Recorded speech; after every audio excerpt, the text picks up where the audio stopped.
Good morning students. अज असी offer and एक्सैप्टेंस का नवा टॉपिक एक्सैप्टेंस स्टार्ट करना है। स्टूडेंट्स कोई भी ऑफर जब तक एक्सैप्ट नहीं होंगी उन्नी देर तक वो एग्रीमेंट नहीं बनती। सो जदों भी ऑफर की जाती आ उहदे तो बाद फर्स्ट स्टेज कॉन्ट्रैक्ट दी और agreement the offer he uh, offer होनी है। बट उस तो बाद जी नैक्सट स्टेज हैगी, नैक्सट स्टैप हैगा वो है उस ऑफर नू एक्सैप्ट करना। ठीक है, फिर उसकी एक्सैप्टेंस होने के नाल ही कॉन्ट्रैक्ट जिहड़ा फॉर्म हो सकता है।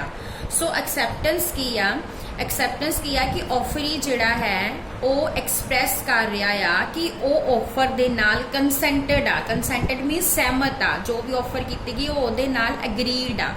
सो वो एक ही हुंदी आ कि जिस भी परसन ने ऑफर की गई आ उन्होंने उहदी ऑफर लई अप्रूवल देनी, उन्होंने असीं एक्सैप्टेंस कह दिंदे आ। और जदों कोई भी परसन जिन्होंने ऑफर की जाती आ, जदों अपनी असेंट दे दिंदा आ, अपनी स्वीकृति अपनी सहमति दे दिंदा आ, तो यदा मतलब आ कि उन्हें उस ऑफर नूं जिहड़ा आ एक्सैप्ट कर लिया आ।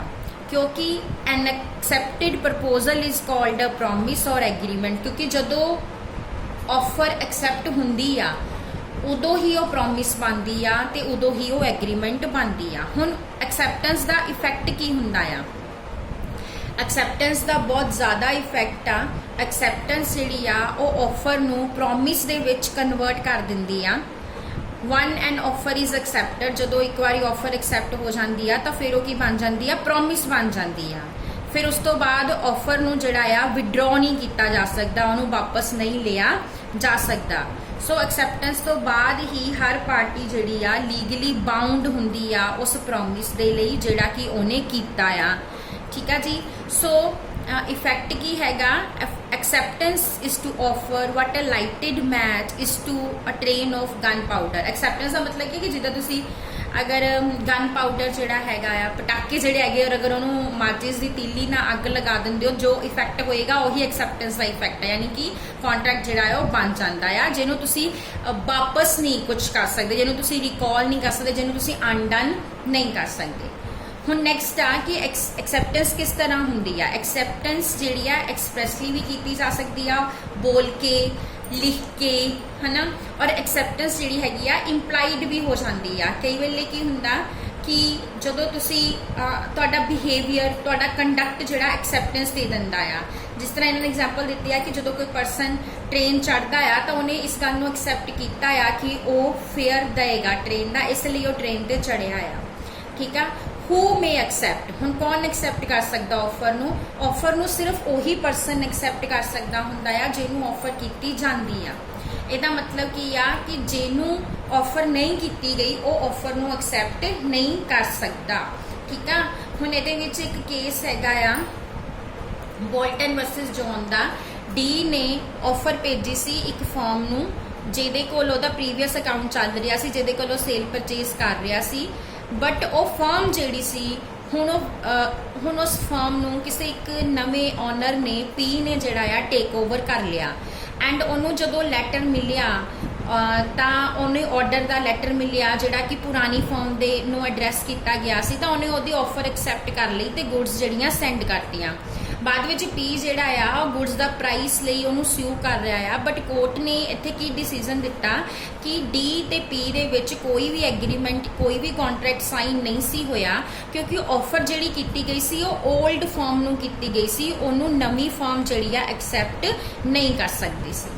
हुण नैक्सट है इहदे विच एसेंशियल्स। वैलिड एक्सैप्टेंस के की एसेंशियल्स ने? सब तो पहला acceptance must be absolute and unconditional and must correspond to the terms of the offer.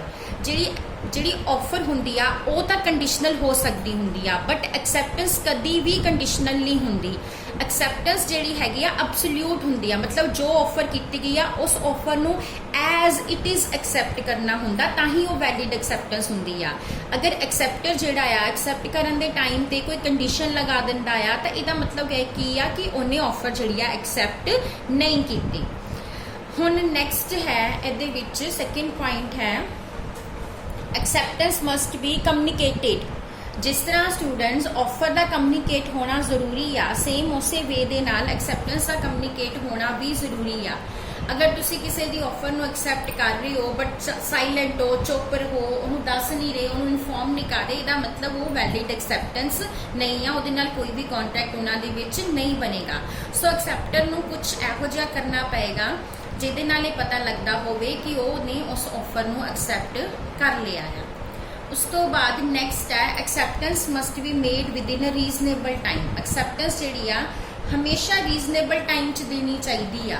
वैसे तो अगर कोई टाइम स्पैसीफाई किया गया तो उस पर्टिकुलर टाइम च ऑफर नु एक्सेप्ट करना जरूरी आ, बट अगर टाइम स्पैसीफाई नहीं किया गया, कोई रीजनेबल टाइम हैगा आ, तो फिर सानू उस रीजनेबल टाइम च उन्होंने एक्सेप्ट करना चाहिए। जिहड़ी ऑफर तुहानू अज मिली है तुसीं उहनूं 2 साल बाद एक्सेप्ट नहीं कर सकते। उस तो बाद it must be according to the mode prescribed और यूजुअल और प्रेसक्राइब्ड मोड। जिहड़ी एक्सेप्टेंस देनी आ उस मोड च देनी चाहिए जिहड़ा मोड ऑफर के टाइम पर मैंशन किया गया होवे। मीनस अगर ऑफरर चाहता आ कि तुसी उन्होंने रिटर्न च ईमेल करके एक्सेप्टेंस दो तो तुहानू रिटर्न च ईमेल करके ही एक्सेप्टेंस देनी चाहिए आ। अगर वो कह रहा है कि तुसी उन्होंने टैलीफोन ते एक्सेप्टेंस दे सकते हो तो तुसी उन्होंने फोन ते एक्सेप्टेंस दे सकते हो। अगर वो तुहानू कह रहा है रजिस्टर्ड पोस्ट मैनू करो तो उन्होंने रजिस्टर्ड पोस्ट करनी पेगी। मीनस जो मोड प्रेसक्राइब किया गया उसी मोड के एक्सेप्टेंस होनी चाहिए आ। और अगर कोई भी मोड प्रेसक्राइब्ड नहीं किया गया तो किसी भी रीजनेबल मोड एक्सेप्टेंस दी जा सकती है। Next acceptor must be aware of the proposal at the time of the offer. कि एक्सेप्टर जिहड़ा ऑफर नूं एक्सेप्ट कर रहा एक्सेप्टेंस देने के टाइम पर उन्होंने उस ऑफर की नॉलेज होनी चाहिए तां ही उस ऑफर नूं एक्सेप्ट कर सकता है। अगर एक्सेप्टेंस उन्हें पहला दी आ और ऑफर की नॉलेज बाद विच मिली आ तो वो ऑफर नूं एक्सेप्ट नहीं कर सकता। ये असी ऑलरेडी केस डिस्कस किया सी लालमन शुक्ला वर्सिस गौरी दत्ता, जिहदे विच उहदा नैफ्यू गुम हो गया सी, उन्हें अपने सर्वेंट नूं भेजिया सी फाइंड आउट करने लई एंड बाद विच उन्हें कोई रिवॉर्ड अनाउंस करता सी और सर्वेंट बाद विच आके उहदे कोलों रिवॉर्ड क्लेम कर रहा सी, बट वो नहीं सी क्लेम कर सकता क्योंकि जदों ऑफर जो मतलब उन्हें नैफ्यू लभ के लिया उन्होंने उस ऑफर की नॉलेज ही नहीं सी। सो जो नॉलेज ही नहीं सी तो उस ऑफर को एक्सेप्ट कर ही नहीं सी सकता। उस तो बाद acceptance must be given before the offer lapse. Acceptance जी आ इस तो पहला कि ऑफर लैप्स हो जाए वो तो पहला देनी जरूरी होंगी आ। वो तो बाद जो तुम एक्सेप्टेंस दे रहे हो that will not be a valid acceptance. Acceptance can not be implied from silence.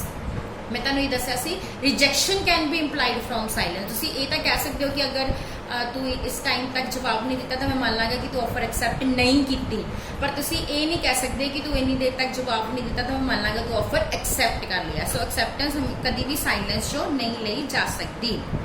ठीक है जी। उस तो बाद यही पॉइंट्स सीगे एसेंशियल एलीमेंट्स सीगे एक वैलिड एक्सेप्टेंस के। इस तो बाद जिहड़ा नैक्सट टॉपिक आ कम्युनिकेशन का आ, communication of offer acceptance and revocation, ये असीं अपने नैक्सट लैक्चर डिस्कस करांगे। Thank you.